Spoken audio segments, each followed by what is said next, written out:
Halo semuanya, kami dari kelompok 6 dan pada hari ini kami akan menjelaskan mengenai sistem endokrin. Sebelum itu saya akan memperkenalkan nama anggota kelompok kami. Yang pertama ada Jeremy, lalu Felicia, Quindi, Sania, Lois, Jenis, Nabila Norin, Angelina Tasya, Jessica Sembiring, Keisha Rahma, dan Sherly Dwi Saputra. Endokrin berasal dari dua kata, yaitu endo yang artinya dalam dan krini yang artinya sekresi. Sehingga dapat disimpulkan bahwa endokrin adalah sekelompok organ atau kelenjar dalam tubuh yang menghasilkan atau mensekresikan hormon ke dalam darah atau cairan tubuh lainnya untuk mengatur berbagai proses dalam tubuh. Setelah membahas mengenai sistem endokrin, yang kita ketahui bahwa endokrin menghasilkan hormon. Nah, kata hormon berasal dari kata Yunani yaitu hormone. Hormon adalah zat kimia yang disekresi oleh sel atau kelenjar tertentu ke dalam cairan tubuh. Fungsi utamanya adalah mengatur proses fisiologi tubuh, seperti metabolisme, keseimbangan cairan, reproduksi, dan siklus tidur. Nah, berdasarkan struktur kimianya, hormon dibagi menjadi dua jenis, yaitu pertama asam amino, contohnya adalah adrenalin dan tiroksin yang larut dalam air. Yang kedua yaitu steroid, contohnya adalah estrogen dan testosteron yang larut dalam lemak. Hormon bekerja dengan menjaga homeostatis, memastikan tubuh kita berfungsi secara stabil dan seimbang. Selanjutnya adalah pembahasan mengenai organ-organ endokrin. Kelenjar hipofisis atau pituitari merupakan kelenjar yang berbentuk seperti kacang dan terletak pada sela trusika tulang sphenoid serta menempel pada hipotalamus dengan tangkai. Terdapat dua bagian dari hipofisis ini, yaitu ada hipofisis anterior atau adenohipofisis dan hipofisis posterior atau neurohipofisis. Hipofisis anterior berfungsi mengeluarkan hormon yang mengatur berbagai kegiatan tubuh dari pertumbuhan hingga reproduksi. Contoh hormonnya yaitu ada HGH, yaitu Human Growth Hormone atau somatotropin, lalu TSH atau tirotropin, Thyroid Stimulating Hormone, kemudian FSH atau Follicle Stimulating Hormone, LH atau Luteinizing Hormone, PRL atau prolaktin, ACTH atau Adrenocorticotropin, dan MSH atau Melanocyte Stimulating Hormone. Kemudian, hipofisis posterior berfungsi menyimpan dan mengeluarkan hormon yang diproduksi oleh hipotalamus. Contohnya yaitu ada hormon oksitosin dan hormon vasopressin. Kemudian terdapat kelenjar pineal. Kelenjar pineal berwarna abu kemerahan dengan ukuran sekitar sebutir beras atau 5-8 mm, terletak di belakang dan di bawah stria medullaris, serta menjadi salah satu bagian dari epitalamus. Dan kelenjar pineal ini menghasilkan hormon melatonin yang berfungsi dalam mengatur pola tidur, yang dimana hormon ini penting. Kemudian di sini ada hipotalamus. Hipotalamus ini terletak di otak. Dia ini bekerja sama erat dengan yang namanya kelenjar pituitari atau hipofisis. Mereka ini berperan dalam reproduksi, menyimpan, sekaligus melepaskan hormon ke dalam tubuh. Selanjutnya saya akan menjelaskan tentang tiroid dan paratiroid. Tiroid itu seperti mesin pengatur metabolisme tubuh, jadi memproduksi hormon tiroksin atau T4 dan triodotironin itu T3 yang mengatur proses metabolisme tubuh, pembentukan jaringan tulang, mengatur suhu tubuh, dan perkembangan otak, serta sistem saraf. Gangguan tiroid yang berdampak ke endokrin itu jika tiroid tak seimbang, efeknya itu akan terasa ke seluruh tubuh, seperti ada hipotiroid. Dari namanya aja udah hipotiroid. Ini adalah keadaan di mana hormon tiroidnya itu kurang, membuat metabolismenya melambat, badan lesu, dan gampang dingin. Kemudian ada hipertiroid, dari kata hiper, di mana hormon tiroid itu berlebihan, membuat jantung berdebar, gampang keringat, dan berat badan pun turun drastis. Terus kemudian ada paratiroid yang berfungsi untuk mengatur kadar kalsium yang ada di dalam darah lewat hormon PTH. Apa sih hormon PTH? Hormon PTH itu paratiroid hormon. Kalsium juga penting untuk fungsi organ lain yang diatur oleh hormon endokrin seperti kontraksi otot, aktivitas enzim, dan pengantaran impuls ke saraf. Jadi bisa disimpulkan paratiroid itu seperti pengawas keseimbangan kalsium dalam sistem endokrin. Gangguan paratiroid yang berdampak ke sistem endokrin itu ada dua. Ada hiperparatiroidisme, di mana paratiroid memproduksi terlalu banyak PTH atau paratiroid hormon. Dan ada hipoparatiroidisme, di mana kelenjar paratiroid memproduksi lebih sedikit PTH atau paratiroid hormon. Timus adalah sebuah kelenjar yang terletak di depan dada. Kelenjar timus itu terletak di dalam mediastinum, di belakang sternum, dan di dalam toraks. Pada bayi baru lahir, beratnya itu 10 gram, dan ukurannya akan bertambah besar sampai pada masa remaja 30-40 gram. Nah, akan mengecil kembali pada masa dewasa. Tiap lobus itu terdiri atas korteks dan juga medula. Kelenjar timus berperan dalam sistem pertahanan tubuh dengan menghasilkan hormon timosin, timik faktor, timopoetin, dan juga mengaktifkan pertumbuhan badan. Kelenjar adrenal adalah kelenjar endokrin yang membentuk segitiga yang terletak di atas ginjal. Kelenjar ini ada 2 buah berwarna kekuningan. Kelenjar ini dikelilingi oleh jaringan ikat padat kolagen yang mengandung jaringan lemak. Kelenjar ini berperan untuk mengatur metabolisme tubuh, untuk produksi hormon penyebab stres, mempengaruhi aktivitas jaringan limfoid, serta memproduksi dan mengatur hormon estrogen. Adrenalin juga berasal dari kelenjar adrenal, hormon yang pada saat kondisi fight or flight.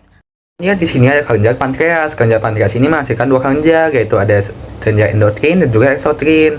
Untuk kelenjar endokrin ini sendiri diproduksi dalam pulau Langerhans yang berbentuk oval yang berjumlah 1-2 juta pulau Langerhans atau disebut PPL. Terdapat 4 jenis pulau Langerhans, yaitu ada sel alfa. Sel alfa ini memproduksi yang namanya glukagon. Glukagon ini untuk meningkatkan kadar glukosa dalam darah. Kemudian ada sel beta. Sel beta ini untuk memproduksi insulin. Produksi insulin ini berfungsi untuk menurunkan kadar glukosa dalam darah. Kemudian ada sel C. Sel C ini memproduksi yang namanya somatostatin, yang dimana dia itu menghambat sekresi dari glukagon, insulin, sekaligus juga menurunkan gerakan lambung, duodenum, dan kandung empedu.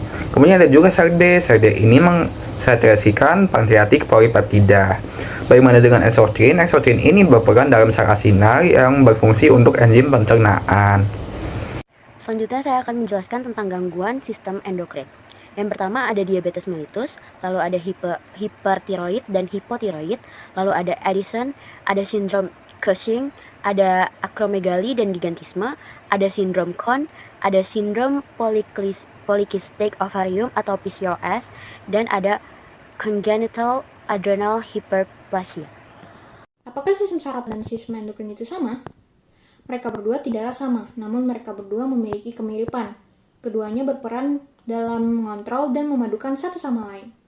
Mereka berdua berperan penting untuk menjaga keseimbangan tubuh atau homeostasis dan peran-peran penting lainnya.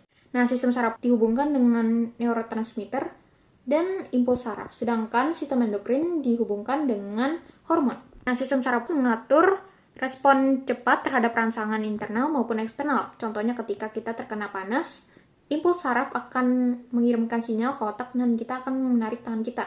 Sedangkan sistem endokrin bekerja dalam jangka panjang, contohnya seperti hormon pertumbuhan yang mempengaruhi pertumbuhan kita selama bertahun-tahun. Hubungan sistem endokrin dengan sistem pernapasan. Di sini ada 3. Yang pertama, pengaturan metabolisme oksigen, di mana hormon tiroid yang diproduksi oleh kelenjar tiroid mempengaruhi metabolisme tubuh, termasuk bagaimana sel menggunakan oksigen. Peningkatan produksi hormon tiroid dapat meningkatkan konsumsi oksigen dan laju pernapasan. Yang kedua, pengaruh hormon epinefrin terhadap pernapasan, di mana hormon epinefrin yang diproduksi oleh kelenjar adrenal berperan dalam respons stres. Hormon ini dapat meningkatkan frekuensi pernapasan untuk memasuk lebih banyak oksigen ke tubuh dalam situasi darurat. Kemudian yang terakhir, pengaturan sistem saraf otonom, di mana hormon-hormon yang diproduksi oleh sistem endokrin berinteraksi dengan sistem saraf otonom. Hubungan sistem endokrin dengan sistem pencernaan.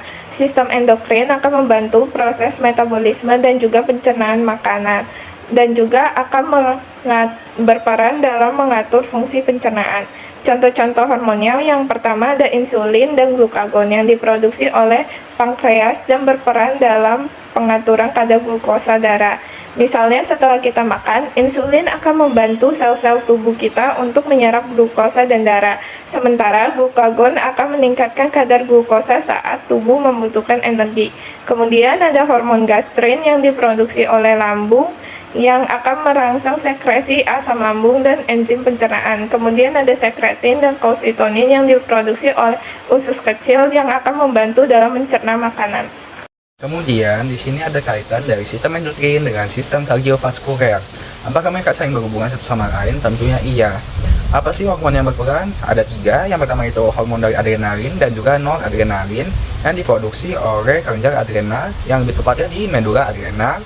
Dia ini merangsang peningkatan tekanan darah dan juga denyut nadi jantung sebagai bentuk respons terhadap stres, yaitu fight or flight response. Kemudian ada aldosteron. Hormon aldosteron ini diproduksi oleh kelenjar adrenal juga, tapi lebih tepatnya di korteks adrenal dalam mengatur keseimbangan natrium dan juga kalium yang dapat mempengaruhi tekanan darah dan juga volume darah dalam tubuh. Lalu yang ketiga itu ada hormon tiroksin. Tiroksin ini diproduksi dalam kelenjar tiroid yang dapat meningkatkan laju metabolisme tubuh, termasuk meningkatkan kebutuhan oksigen dan juga kerja dari jantung itu sendiri. Oke, selanjutnya adalah hubungan sistem endokrin dengan reproduksi. Jadi pertama, dalam sistem endokrin itu terdapat kelenjar pituitari. Nah, kelenjar pituitari ini akan menghasilkan dua hormon, yaitu follicle stimulating hormone atau FSH dan juga luteinizing hormone atau LH. Nah, masing-masing dari ini tuh dia mempunyai peran dalam reproduksi, di mana mereka tuh merangsang, kalau dalam perempuan dia merangsang ovarium yang menghasilkan estrogen dan progesteron. Sedangkan kalau pada laki-laki dia akan merangsang spermatogenesis atau pembentukan sperma, dan juga yang akan dan hormon yang berperan dalam spermatogenesis adalah testosteron. Selanjutnya, hubungan sistem endokrin dengan sistem kekebalan tubuh. Jadi, hormon yang dihasilkan oleh organ endokrin ini merupakan salah satu peranan penting dalam mengatur respon imun tubuh. Jadi, hormon ini dapat meningkatkan pertahanan tubuh atau mengatur reaksi peradangan. Contohnya, kortisol dan timosin. Kortisol ini diproduksi oleh kelenjar adrenal yang dapat menekan peradangan dan juga respon imun berlebihan. Timosin diproduksi oleh kelenjar timus yang dapat merangsang sel T. Jadi, sel T ini merupakan salah satu jenis sel darah putih yang dapat mempertahankan sistem kekebalan tubuh atau sistem imun tubuh. Selanjutnya saya akan menjelaskan hubungan sistem endokrin dengan muskuloskeletal. Yang pertama ada growth hormone. Growth hormone diproduksi oleh kelenjar pituitari yang berfungsi sebagai pertumbuhan tulang serta pembentukan massa otot. Lalu ada parat hormon. Parat hormon diproduksi di kelenjar paratiroid sebagai fungsinya untuk mengatur kadar kalsium dalam darah dengan merangsang pelepasan kalsium dari tulang ke darah. Lalu ada estrogen, berperan untuk mempertahankan kepadatan tulang, terutama kepada wanita yang telah menopause. Karena apabila kadar estrogennya menurun, itu dapat meningkatkan resiko terkena osteoporosis. Sekian presentasi dari kami. Mohon maaf apabila ada salah kata. Terima kasih.